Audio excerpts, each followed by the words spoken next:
Bonjour et bienvenue dans cette édition. Ce 17 mai, c'était la journée internationale contre l'homophobie. À cette occasion, on reçoit Marc Coitanéa, l'adjoint au maire de Brest, est aussi le secrétaire national du Parti socialiste en charge des questions de société. Avec lui, on revient sur l'intérêt de cette journée, mais juste avant, le point sur l'actualité de ce vendredi 17 mai 2013 dans le Finistère. Notre image du jour, c'est l'arrivée à bon port du skipper de Plougasnou Yannick Leclèche et de son voilier à Roscoff ce vendredi. Une arrivée sans catastrophe pour le skipper et son bateau, alors que depuis une semaine, le marin enchaîne les galères. Son voilier s'est échoué sur une plage de Plymouth. Retour sur ce sauvetage avec Valentine Bouc. Les images sont impressionnantes. L'opération n'a duré que quelques minutes et pourtant, le bateau de Yannick Leclèche n'était pas prêt d'être sauvé. En course entre Lymington et Plymouth, le skipper fait naufrage sur la seule plage des environs, un endroit très difficile d'accès pour les sauveteurs anglais. Le bateau est resté une semaine sur la plage. On l'a dématé, donc on a couché le bateau à l'équerre pour enlever le mât. On l'a déplacé avec des criques pour qu'il soit plus protégé en haut de la plage. Et finalement, ils ont fini par prendre la décision de le sortir en hélicoptère parce que par la mer, en fait, ils trouvaient que c'était trop dangereux. C'est des hélicoptères, c'est les mêmes types que ceux qui faisaient la guerre du Vietnam. Donc il n'y en avait qu'un en Angleterre qui pouvait faire l'opération. Ils l'ont amené de Manchester. C'est juste irréel, quoi. Le cauchemar est derrière, c'est l'heure d'un bon café. Le bateau est arrivé à Roscoff ce vendredi matin. Il est maintenant entre les mains d'un chantier naval. Il faut absolument le remettre en état pour sa prochaine course. C'est le couple bateau-skipper qui doit être qualifié pour la Mini Transat. Donc Yannick et moi aussi, on est qualifiés avec nos bateaux respectifs. Et voilà, donc s'il perdait le bateau, il ne pouvait pas faire la Mini. C'est pas si, c'est je vais la faire, la Mini Transat en octobre. Donc pour ça, il faut que je termine une course cette année pour être qualifié.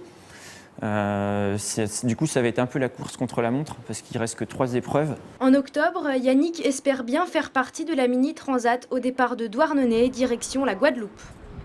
On reste à Roscoff et dans le domaine de la voile. À 15 jours du début de la 44e édition de la Solitaire du Figaro, 3 skippers originaires du pays de Morlaix, dont 2 engagés dans la course, visitaient le port ce vendredi. La ville est la 3e étape de cette course au large et la seule étape bretonne. Sophie Croisier était sur place.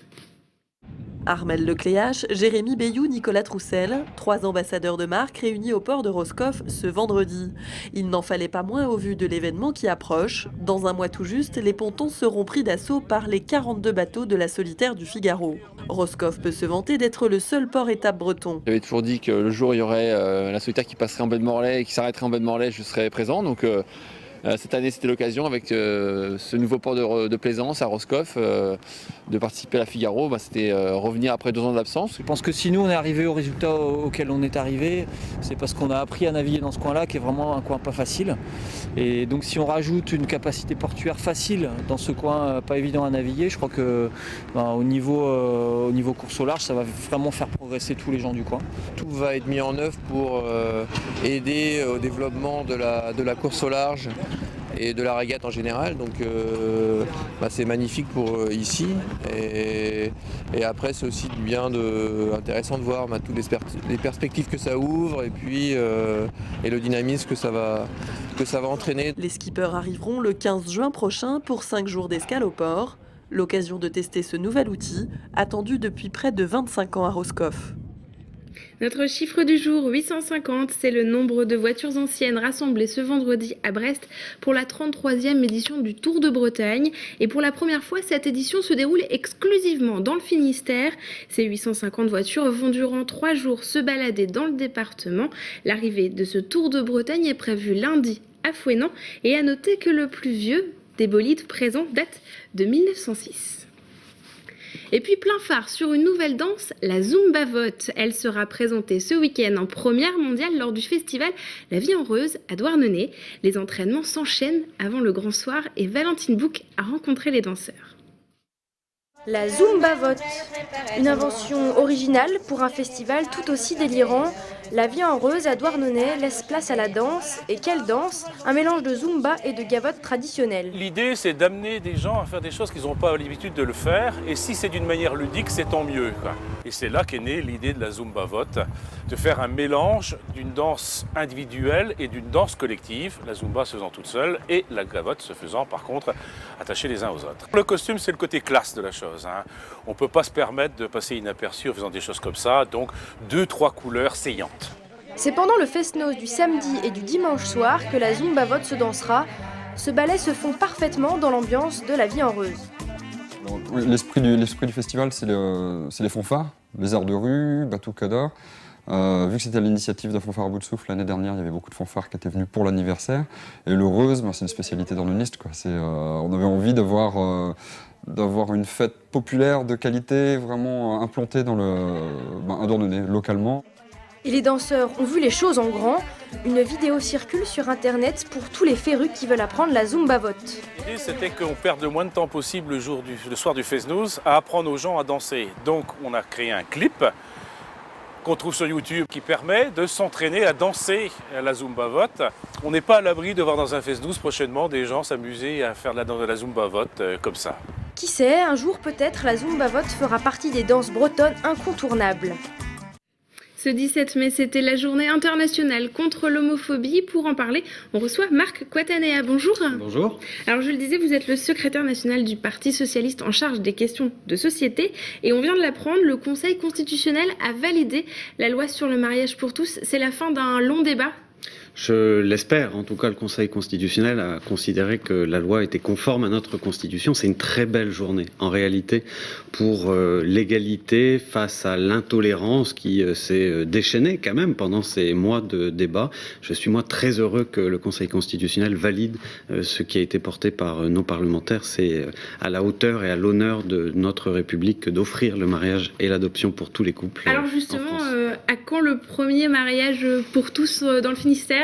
Eh bien, écoutez, je n'ai pas d'informations précises sur le sujet. Le président de la République s'y est engagé. Il va promulguer la loi très rapidement et donc les premiers mariages pourraient avoir lieu d'ici la mi-juin. D'ici l'été. Ça sera en tout cas un bonheur que collectivement nous partagerons avec celles et ceux qui se marieront d'ailleurs. Ça sera d'abord leur propre bonheur. Alors on ne sait pas si le Conseil constitutionnel l'a fait exprès, mais effectivement, comme je le disais, c'est la journée internationale contre l'homophobie. Pourquoi une journée comme celle-ci ? Il est important de rester mobilisé. Les débats de société alimentent la réflexion, mais on le voit bien, c'est pas parce qu'on vote une loi que l'homophobie, l'intolérance recule. Il convient donc de marquer les esprits par une journée internationale qui existe d'ailleurs depuis 2005 pour justement rappeler que l'homophobie, l'intolérance nécessite la vigilance et la mobilisation de tous et tous les jours, puisque trop de gens souffrent d'être pointés du doigt parce qu'ils sont ici dans une orientation sexuelle qui n'est pas celle des autres. Eh bien, nous devons rester mobilisés avec les associations pour cela. Alors, selon une étude sortie au mois d'avril, la ville de Brest se situe à la 29e place d'un classement qui liste les 50 plus grandes villes françaises dans leur manière de lutter contre l'homophobie. C'est pas une très bonne place. Comment est-ce que vous interprétez ce classement ? Non, alors ce classement ne reflète pas la réalité, parce que d'ailleurs, on pourrait regarder dans le classement et retrouver Montpellier très mal classé, ce qui est un comble quand on sait que la ville de Montpellier, comme celle de Brest et beaucoup d'autres, sont très en pointe sur... Qu'est-ce qui se passe justement à Brest ?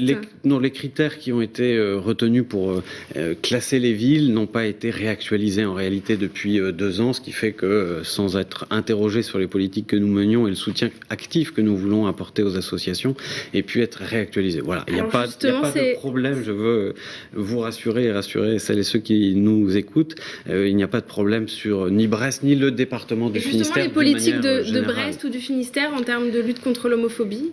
Eh bien, c'est un soutien actif aux associations qui sont en première ligne, si je puis dire, pour sensibiliser, porter des actions en direction du grand public ou auprès des jeunes dans nos établissements scolaires. Donc, les collectivités, en tout cas pour ce qui est celle de la ville de Brest, nous apportons un soutien financier, technique, logistique pour que ces associations puissent faire ce travail qui est considérable et constant. J'insiste, c'est pas parce qu'il y a une journée, c'est important de le faire, le 17 mai chaque année, mais c'est au quotidien que ces associations travaillent et que nous voulons les soutenir. Est-ce que les différentes manifestations, on a vu des veilleurs à Brest qui sont venus à peu près 3 fois sur la place de la Liberté, c'est important Est-ce que ces manifestations ont libéré peut-être une parole homophobe? Moi, je crois ça profondément. Je crois que le débat n'a pas été à la hauteur parce que libérer à ce point des injures, des insultes qui touchent dans leur chair des hommes et des femmes, notamment des jeunes qui peuvent être dans une difficulté